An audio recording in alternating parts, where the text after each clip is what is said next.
জয়নাল ভাই না, দাঁড়ান তো। আসসালামু আলাইকুম আপা। জি ওয়ালাইকুম আসসালাম। ভালো আছেন? জি আলহামদুলিল্লাহ ভালো আছি। কি ব্যাপার, হঠাৎ কোথায় যাচ্ছেন তাড়াহুড়া করে? আপা ওই পাড়া যাইতে হবে। আমার এক চাচি অসুস্থ, তাকে ডাক্তার দেখানোর জন্য গঞ্জে নিয়ে যেতে হবে।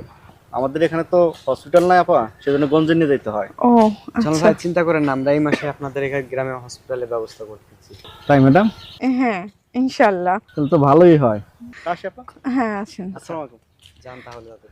আচ্ছা ম্যানেজার সাহেব, আর ওয়েট না করে খুব দ্রুত আমরা হসপিটালের কাজটা শুরু করে দেন। হ্যাঁ, ওকে ম্যাম। গ্রামগঞ্জের কি অবস্থা দেখছেন? ও আর এই লোকটা কিন্তু আসলে জয়নাল নামের ছেলেটা কিন্তু অনেক মানে পরোপকারী বলতে পারেন। হ্যাঁ, অনেক ভালো। খুব ভালো। আচ্ছা চলেন ওই পাশটা ঘুরে দেখি।